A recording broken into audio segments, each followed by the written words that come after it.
the SPS tournament, you see how the big of the pressure from the opponent, and you see this is the Ovid event. A lot of audience here. If you hear the crowd cheering, it may be like disturbing you morally. Well, I mean, it could go both ways, right? It could disturb you morally. Or if just motivating you. Exactly. For AP BREN, it's probably a little disturbing, but there is some satisfaction in silencing the crowd. But on the opposite end, ONIC is just like, yes, fuel us up. And that's why every time we cut over to ONIC, and especially Coach Yeb, he's in his power pose, the draft pose. The draft pose. And that's just the home court advantage for you. And, you know, it's fine, right? Because now it's going to be in Indonesia, Jakarta, but M5... that's a different story. Yeah, because it will be held on Philippines later. Exactly. So coming into the final drafting phase, ladies and gentlemen, I cannot stress how important this is. It's either do or die for both of these teams to get that grand final slot. Kadita, Kaja, Fanny. Ling, Minotaur, Joy. What do BREN want to pick up first this time around? There is Valentina, like the game number 4 before, if they want to use it. Because Valentina is still good, especially during the early until middle game, if I'm not wrong. But after few just got out, targeted by the Keyboy, it's just changing the game. I mean, it's not even one of those things where it's like, oh, that was a draft mistake. No, that was just a literal mistake. There's no going around that. And I think even for Coach Ducky, he's like, you better not let that happen again. This is going to be tournament, well, not tournament lives, but our slot for the grand finals here as ONIC. Again, this is a very similar draft on both sides. Nothing has really changed just yet until maybe right here. If it ain't broke, don't fix it. For ONIC in particular. But if BREN want to still go in for that early game dominant draft, things are going to change here. Like you mentioned, last time around, they picked up the Beatrix and the Terizla. What can they go for differently? If they want to play like dive into the enemy's jungle, maybe Baxia can be used by now. Again. I don't think Baxia is a bad idea. I mean, they were winning out in the early game. The question is, how exactly were they supposed to finish it off? But this time, they're going to get the Uranus. So, again, they realized that Terizla, yes, he was good at catching, but when you're up against the Claude, it can be a little frustrating to actually get on top of him. And worst comes to worst, at least the Claude has options of battle spells. Because it have to absorb ability now from Uranus and Angela. Is it a good option to use Esmeralda as the XP laner? That's definitely something they can explore. If they want to go for a 1v1, just eliminate the fact that Uranus can steamroll over you, Esmeralda. If you want to go a different direction and try to win it, Dairos.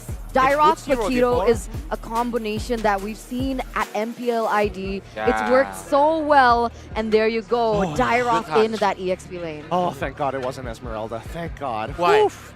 I just really don't. The fact is, I don't like Uranus. The one thing that I hate worse than Uranus is an Esmeralda-Uranus matchup. It is just a pillow fight that goes nowhere, and nobody truly wins that battle. Yep. Stalemate. Both of them are sustainable. The mana regeneration is the same, I think, from both of them. Look, I've quoted this many times, but it's a wet noodle fight that nobody wants to watch. So it's literally Infinity War. I like that. Yeah. That's a good way of putting it. That's a very good way of putting it. But let's look at the second phase, right? Because now the fact that we are seeing Wanwan, it does mean that ONIC wants to put AP BREN in a position where Super Marco doesn't have a lot of mobility to actually work with, or iframes, in a matter of fact. BREN also make sure that they get rid of the Paquito leading into it. The Paquito Dairoth is disgusting, man. Yep. Because it can just burst Dairat and make Dairat cannot move. Even just stand there and then just poof, the health is gone. It could disappear faster than what we can expect, in a matter of fact. But let's see here. The second final ban coming in from ONIC's side. Do they still want to just focus down on the marksmen? Or are they thinking a little bit bigger? Are they thinking further than themselves here? Because Lancelot technically is still open. Whether or not they want to actually go for it could be a different case. Or they might just ban out the Hayabusa like they did in the last game. Why not go for the Roamer? All right, they go for the Baxia. Okay, good call. Because I was thinking that, you know, with the Angela being picked up here, Angela's going to be roam because Valentina mid. Is that enough wave clear for them? I think that's more than enough wave clear, in a matter of fact, especially if we're talking about like the early game. If you talk about later, in the later stages of it, Valentina, yes, maybe not necessarily Angela, because again, you only have so much gold to work with. You're not looking to scale, you're looking to be as utilitarian as possible. And in terms of the sandbag, Uranus can do the job. That's why maybe if they want to pick the Assassin's jungler to aim for the Yeet, aim for the Cloud, especially during the early game, I think it's a good idea. Guys, for BREN. I just want to put something out there. The falling star This Dyrok is here. still can be jungle. Yep. That is So- a possibility. Yeah, so just watch out for that. Okay. all right.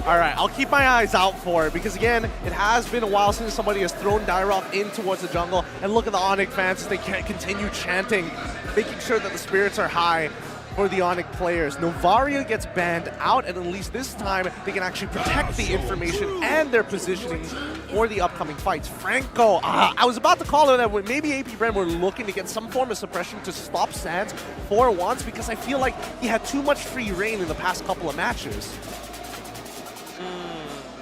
That Franco is like eliminating the heroes that can dive in into the backline. Maybe because like Lancelot is just using the puncher to the like aiming for the Yeet, and the Franco here is using the Bloody Hunt to stop the Lancelot movement. I'm thinking. If they want to playing with Lancelot. You know, Martis. Martis? I think AP BREN can utilize if they want to go for the same kind of gameplay that they did earlier on, where they just steamroll through that early game, get those objectives. They can't really be punished in a sense. Oh, but no, Hayabusa. And Clint again. Yep. So on this side, I don't want an oppressive early game to deal with. However, if we're talking about scaling, this time AP BREN actually has some very good scaling against ONIC. I want to see what the response is going to be like, right? Because I feel like now that you have the Dyrok, now that you have the Franco as well, we need something that actually helps us out in the early game. Yeah. And finally, we see the Lancelot get locked in for ONIC. Because a lot of glass cannon hero right now, I think AP BREN just love to playing with the fire. Yeah, and there's no lockdown coming in from AP BREN either. So that's definitely a reason why Kyrie's like, all right, no Fredrin for me. Coach Yeb, give me Lancelot. And there you go. Finally a Lancelot game. And with that, ladies and gentlemen, I'm gonna leave it to the casters to hype you up for the final game of the series. I don't think the folks at home need help because they already are hyped up.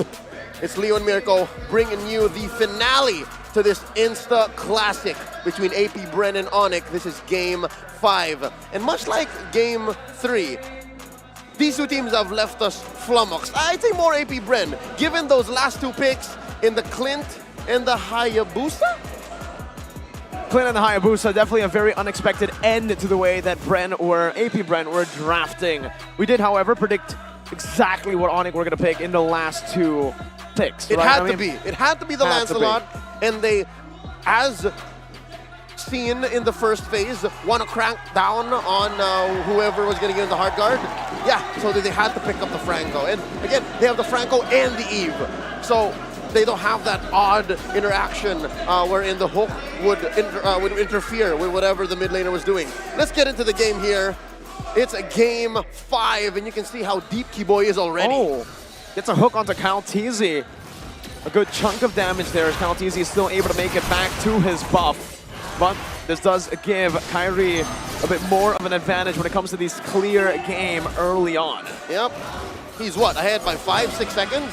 And for junglers, assassin junglers to be specific, that's basically forever in the early game, right? So he'll try to make up for it by going for 2 jungle creeps all at once, talking about Kaltizi, while Kyrie on the other end is just taking his merry time. Down bottom though. Ooh.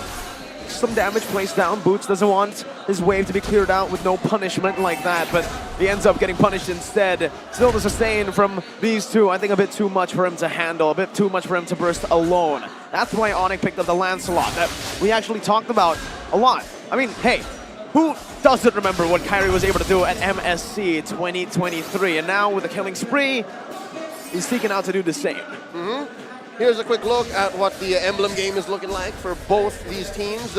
Here in Game 5, you can see Uranus on Flap is actually rocking Brave Smite and Common Emblem. So yeah, he's looking to just out-sustain everybody. Yeah, even with Boots' Quantum Charge Power Dairoth, even with that damage output, besides that, Flap says, you know what, I'll consecrate in your face, I'll just stand here. See if it works out. Look at the emblems. Anything interesting aside from the fact that Kyrie's just been on the killing spree all 5 games? He's playing with flow. He's going with momentum. If that allows him to snowball, or in the case of Game 4, mount a comeback, he was on a Fredrin, mind you, then yeah, by all means, we all know exactly what they're going with here, and as expected, Turtle priority goes over to ONIC. Clean take, but now a fight. Oh, Bloody Hunt coming down. That's a shred as well. Oh, Jefferson strike flap. TZ dodges away. Few steals it away. And now it's a complete turnaround from AP BREN. ONIC take the turtle, but AP BREN get 2 on the way out. Put in a kill on both Few and Flap TZ. We were talking about this dynamic as the draft was unfolding off the air, folks. We wish you were part of it. Wherein, yeah, this is going to be a great Dairoth game. It answers not just whatever is in the Heartguard, but as well Flap TZ Uranus, but only if Boots can be faster than those moments. If he can thread the needle and find the window, it'll be great. But in that moment there, in that first turtle take, the post-turtle take moment, AP BREN had the ace. That was such a clean sidestep. Flap TZ utilizing the dash right as he got out the Bloody Hunt, and that was literally what gave AP BREN the win. Just him not getting bursted down fast enough. And now it's a big problem for ONIC. You'd expect the Dairoth to have a lead by now, but Flap TZ, he's staying comfortably in the lead. Kyrie, Thorn Rose, and the Red Tree picks up the gold buff away from Kyle. All right, so elsewhere on the map, you can see AP BREN is winning, but after that death on Kyrie, that early death on this Lancelot, he's still keeping on his due diligence. He's doing the work that's needed for him to snowball out of here. He is still ahead of Kyle TZ by a level, so that's something that ONIC can leverage. They can force the issue here and try to make up for this almost 1,000 gold lead AP BREN has approaching the 4-minute mark. Let's take a look. Still an 800 gold lead held down by AP BREN. Kyrie on the Lancelot though. When it comes to gold, does he have an advantage? No, just 200, or 100 rather. It's more the level. Yeah, CW though, he's picked up the DHS very early on as well. With the second turtle of the game coming up, they're trying their best to go to the bottom lane, but Flap TZ, my goodness gracious, almost just outplays the situation, takes Boots very low, and now is looking for a cut. Oh, they're sending way too many bodies down here. And again, it's just the threat of activation. It's the fact that any time the Heartguard can come in, ONIC, at least in this early stage in the game, right, they have to respect that. So it's going to be a turtle piece, it looks like, unless Kyrie has something to say. Let's see. Oh, Bloody Hunt by both the rover, but now it's going to be Kyrie jumping forward. Keyboy steals it away. Kyrie survives. Flap TZ takes him out of the game, but it's a 2-for-1, making 3 with a turtle secured by Mr. Boy himself. Mr. Boy, with the help of the birthday boy, help win the whole engagement for ONIC. AP BREN left reeling there. Huge trade for the Porcupine as well. The second turtle of the game, and yeah, there was a delayed trade up top, but CW's gonna make up for it as he takes the turret before Marco can. But we have to take a look at Super Marco. With him being left all alone, he's been able to free farm. He's been able to mount a pretty good early game. 500 gold. 500 gold difference, and now he has a whole BOD. We saw what the BOD was able to do in game number 3. Instantly, when he got it, the impact was felt across the map. It was a shockwave. That and the game went so fast that we really didn't see what a prime-built Clint in that lineup would do. So now maybe AP BREN will be able to showcase that. We're looking at 6 minutes in, about a minute before the last turtle of the game spawns. Kyle TZ securing his purple here, and there's a huge presence from both teams here in mid. I think they understand that the next engage is going to be coming here. It's very close. Ooh, Keyboy with a hook. Very close to hitting, but AP BREN know the distance. Taking a look at the items, seems like with the Fury Hammer, he has a lot of penetration helping him out. Endless battle though, he's looking for it next, I believe, and that's really going to cause problems to ONIC. Another big problem for ONIC is how Boots' lane has come through. As we approach the mid-game, post-laning phase, Flapped easy, give or take about 1,000 gold ahead.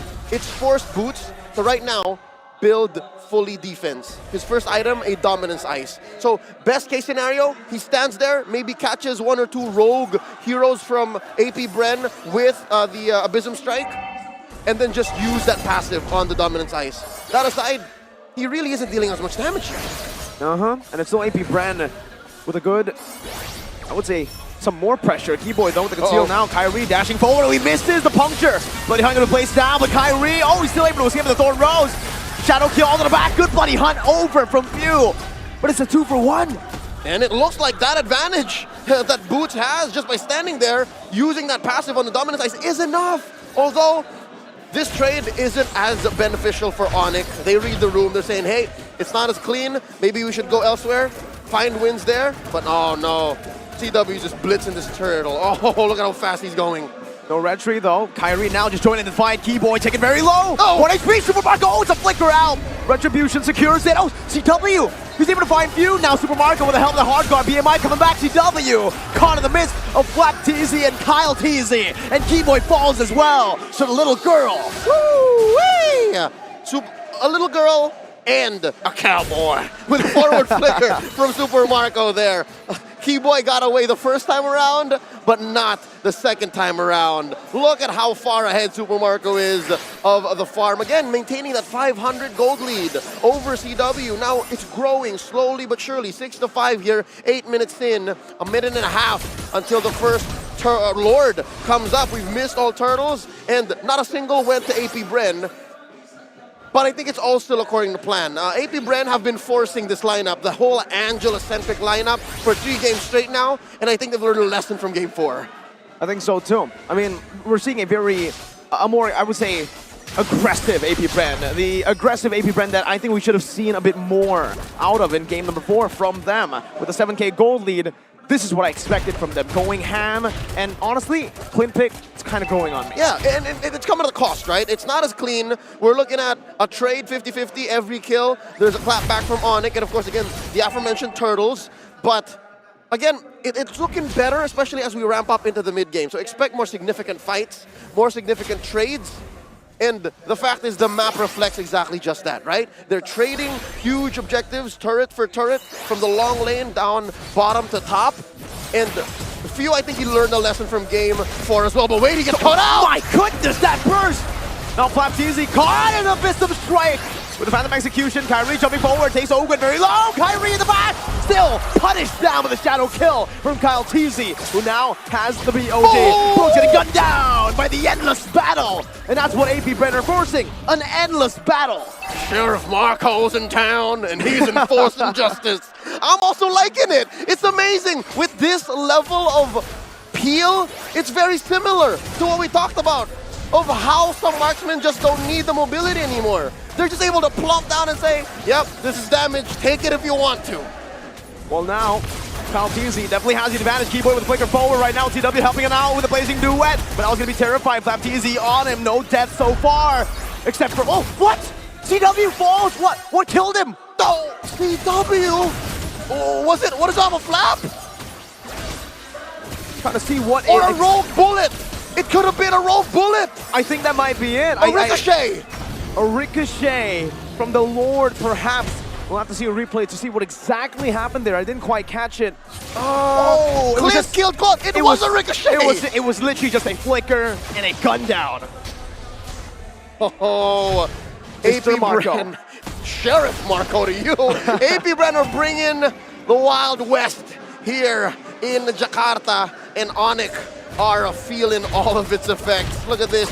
They're forced to defend. They're forced to clean up house. And AP BREN will be able to passively push down bottom. And they're taking their time. Oh, they got open! Oh, Open falling. Kyrie takes the purple buff now. Fuse holding on. Flap TZ losing immortality. Keyboy looking for an angle to go for an iron hook. Kyle TZ jumping with the shadow kill. Now it's going to be dispersed amongst the ONIC members. 5 players trying to just soak in that damage. And AP BREN, they lose 2 members, but look at the map pressure still in their favor. We've seen AP BREN fall to this folly several times this series already. This might be another one of those moments where, yeah, they're way ahead, they got a good lead, but on an individual basis, they get sloppy.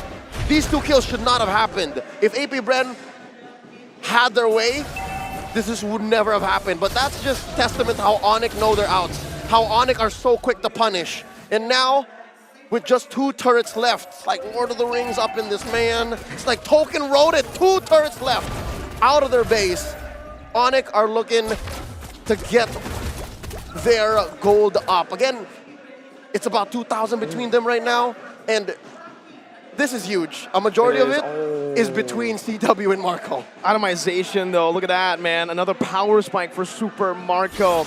And this is a lethal one for Cowboy, for the Cowboy, for Sheriff Marco. Berserker's Fury. Who's going to be able to withstand that damage, Leo? Nobody. No one. No one from ONIC is built to take more than a couple of shots from Marco. So they have to make sure that when they engage, when they dive in and punish whoever the hard guard is sitting on, they're clear of Marco's sight. Now AP BREN, they're playing with a very small lead here, just approaching 2,000. Oh, wow. Kudos to Kyle there. Brought a huge fat wave. We're going to be able to push that tier 2 up top. And now we posture up. We wait until this next Lord up in half a minute. 25 seconds to set up for the Lord. And this time it's AP BREN who holds the cards. They have the 2.6K gold lead, they have the map pressure, and they'll certainly use it. You can already see Caltizi already pressuring up top. The birthday boy, though, gotta give kudos to Gilas Sands. He's been doing well to protect himself. The only deathless member of ONIC right now, and I believe he's a linchpin to whatever is coming up next, to possibly a coin flip towards a comeback. ONIC have to protect him. They have to listen to his calls. They understand that when he says it's go time, it's ONIC time. Meanwhile, for AP BREN, they got to try to scatter that. They got to try to make it chaotic so that Sans won't have what it takes to go for it. They're trying to burst it down even with the real world manipulation. Risky play, but they get it. They do it, but now Sheriff Marco's in town. At the cost of Kyrie, AP BREN are now forcing the issue. They're coming in, they're going in, and they get the bite down. Flopping he goes, but now Keyboy gets punished. 2 for 1. And there goes Kyle. Sans, oh, he's still able to survive. One more hit would have done it. Caltizi had to jump back to the quad shadow. Did AP BREN win the skirmish? Did they get it?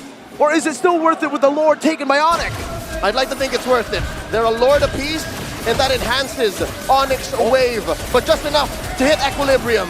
He almost punished PW2, but he gets out. Now, they focus on what's next. It's the post-Lord take. Oh, AP BREN have to clear this Lord. They have to clear the waves. They have to manage the map, if I may say so. AP BREN's wave clear is suboptimal. Yeah. It's sitting at what, 2.53 at best. I think with the Clint, you can bump it up to actually a 4. As long as this Clint doesn't get zoned. That's the thing, though. It's very situational. It's a 4 when Sans isn't able to pop real-world manipulation. Exactly. It's a 4 when you're not in a fight. But, oh, the way ONIC is posturing, folks.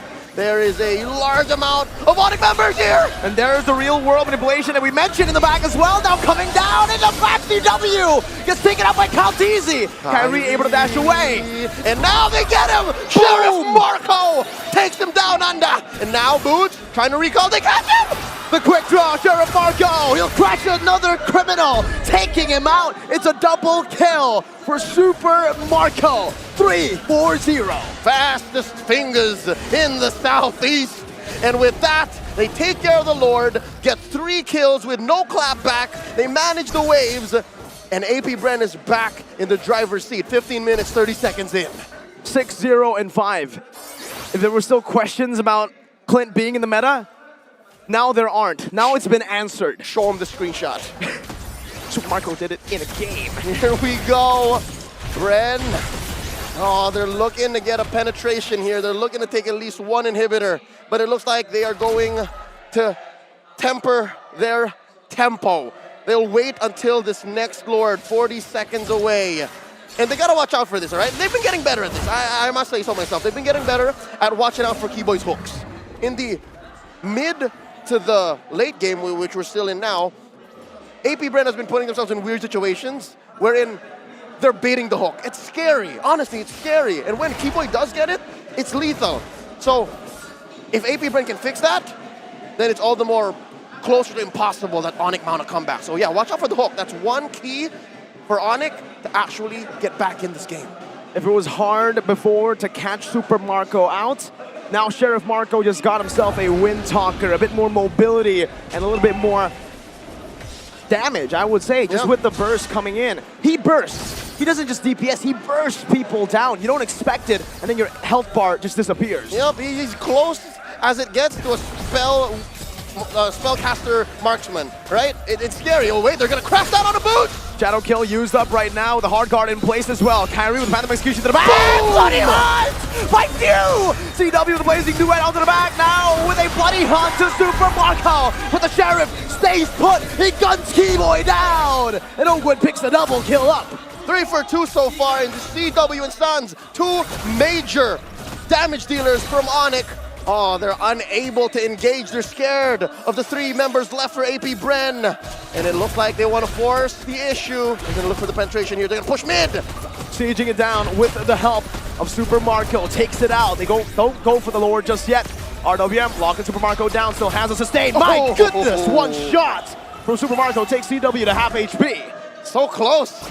That really was so close. Oh, wait, is that a penetration up top? Oh, wow. Oh, what? ONIC have done so well to hide and use sleight of hand across the map to get a cheeky push up top. So that's a little bit of breathing room. Permanent damage on AP BREN's base that they'll have to constantly answer back. And just like that, it's a 50-50 once more. Lord here pulled over to AP BREN's side. With lane getting cleared out. Winter Truncheon by Sans.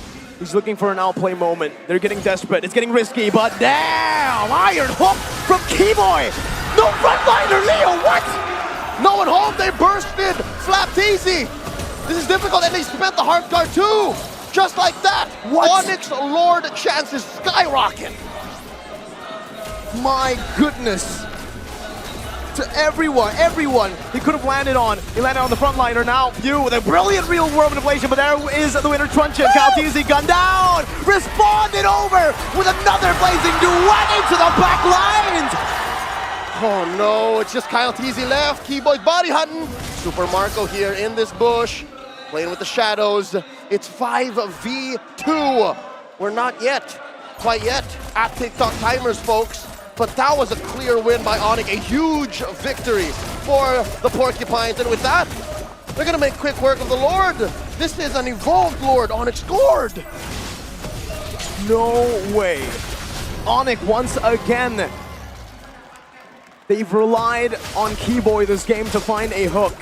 It wasn't able to hook Super Marco, but that is to his advantage. They've taken the frontliner out, the facilitator to Sheriff Marco. Oh, 32%. That's a huge 32%. That means 1 in 3 hooks actually hit. And now they're knocking on inside AP BREN's base, and there's a fight! Real world manipulation taking Few low. Still has the flicker, still has the bloody hunt, but the Evolved Lord is now coming down. Keyboy. Iron hook not connecting. The conceal used up already. All right, AP BREN can use this to their advantage. They know that the RWM is not up. They know that Keyboy's flicker has been spent, and they just have to focus on this one big defense. ONIC, they smell blood in the water. This is very similar to what happened in the previous game. The Sheriff is now bootless, Leo. Kyrie has the immortality. Bottom lane, gonna be pushed in. Caltese sent to micromanage. Using Retribution already. Lord taking half HP. Flapteezy now caught in the real world manipulation as Caltese jumps to the back line. Lord gets cleared. Waves as well. Flapteezy down a third of his health, forced to use Consecration. And now Marco has Ogwyn in him. AP BREN able to clear the siege. Still breathing. 4 out of 5 when the real world manipulation cannot get to him. Super Marco still holding his ground. Now bootless. He's sitting down. He's in the ground. That's right. No, he's sitting right there saying, this is where the fight happens. Come get me. And throughout this whole debacle, he still has 1,000 gold ahead of CW. So that's going to come in clutch when they start juggling items. And now, the last turret left for AP BREN. Re-engage potential, Few. Now, oh, the flicker as well. CW gets caught now, but the real world manipulation into the back line with Kyrie dashing. Caltese gets caught. Phantom execution. Marco gets a hard guard in him just in time to save himself. But just like that, ONIC disengage, but they walk away with 2 big wins. Poppin' Few and Kyle Teasy. We're still looking for more. Sheriff Marco's on the hunt. Sans is looking for a sandwich, an angle to get into another team fight. Pushing the wave, CW up top, Kyrie mid, Boots down below. 3 waves coming down on AP BREN. And this is as clean a sandwich as it gets. Again, there's only these 3 members left. It's flapped easy, a clear peel, and the waves are crashing in. AP BREN, they gotta defend, RWM! Tony Super Marco away, Flapteasy isolated. His immortality's gonna be popped. Our Gwen flickers out! The Iron Hunter King